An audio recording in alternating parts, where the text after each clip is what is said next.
Sometimes NBA players lose their cool on the court, but rarely do they lash out at fans. This video uncovers the craziest times players let their temper boil over to the point of confronting fans. We'll kick things off with an NBA star you never expected to be on this list. Before we get to LeBron, Chris Paul went after a Mavs fan like a dog off the leash during the 2022 Western Conference semifinals, after they crossed the line with Mama Paul. Not to mention, it was on Mother's Day. Come on, man! A couple of unruly fans were harassing the Paul family in Dallas during Game 4. It started out as verbal, but quickly became physical after one of the unhinged Mav fans tried to force himself upon Chris Paul's mother with unwanted hugs. But to make matters worse, CP3's wife, who was standing right beside her mother-in-law, was also shoved by the other fan. Naturally, Chris Paul saw enough and decided he needed to take matters into his own hands. The Paul family and the fans harassing them were sitting right behind the Suns bench, so CP3 didn't have to go far to confront them. As he headed over to get in their faces, they were immediately escorted out of the American Airlines Center, and Chris Paul had to be physically restrained to avoid a modern-day Malice in the Palace scene. As the fan was being taken out of the arena, Chris Paul told him, "I'll see you later, dude." Safe to say the problems didn't stop after the fan was kicked out. Chris Paul called out the NBA execs on Twitter after the game for fining players when they talk some trash to the fans, but do nothing when they put hands on players as family members. After the fans were kicked out, they were unable to return to any NBA arena for an entire year. While CP3 never put his hands on any fans, Bradley Beal did when he confronted them. Beal doesn't seem like the type of guy to raise his hand at a fan, but my guy really lost his cool here. Beal was being pestered by some Magic fan for screwing up their parlay and had some words for Beal, but he didn't expect things to escalate to a fight. During the exchange, Beal smacked the guy and knocked the hat right off of his head.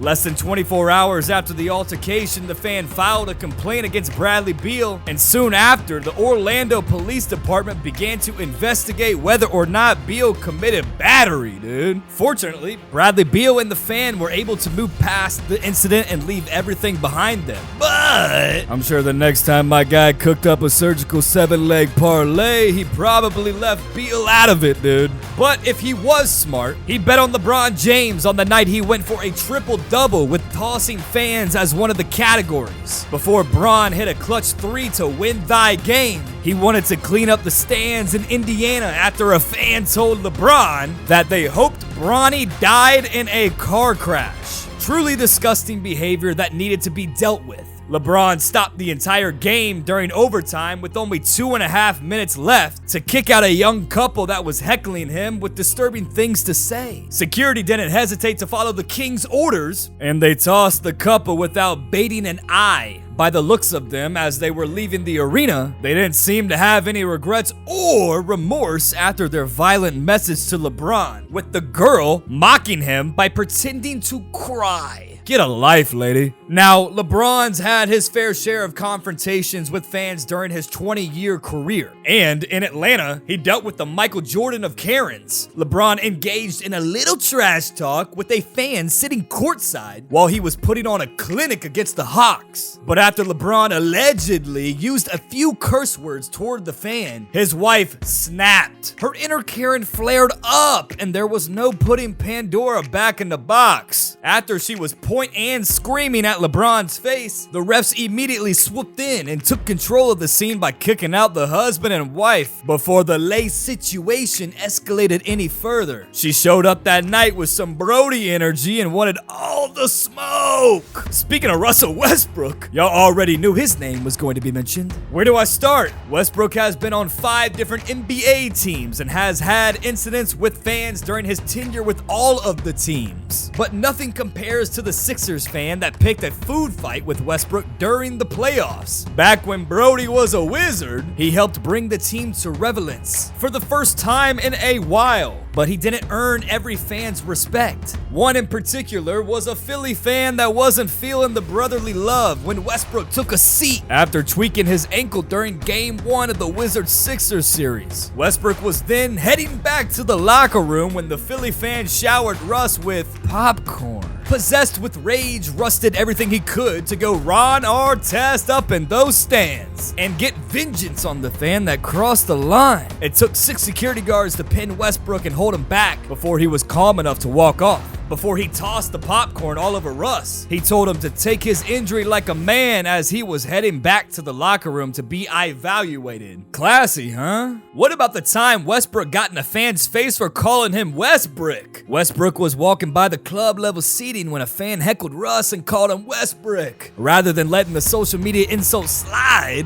Russ confronted the fan to see if he'd say it to his face, even with the family and his son present. A security guard quickly stepped in the moment Westbrook showed up in the suite, but he was still able to confront the heckler and get close. The fan and his family had a lot to say and talk their trash once he got there, but turned it up a notch once he was heading for the door, of course. And you know we couldn't end this video without going over the most notorious moment in NBA history between players and fans. Yet, you probably don't even know what sparked the malice in the palace in the first place. Ron Artest fouled the crap out of Ben Wallace, and Ben was trying to square up right then and there, shoving Artest, and then Steven Jackson got into the mix because he wants to smoke, of course. Ron Artest was trying to completely remove himself from the situation by laying down on the scorer's desk, but the fans didn't want the fight to end, so they took it upon themselves to ignite the fire by throwing stuff at Artest, which is when, yeah dude, he lost it.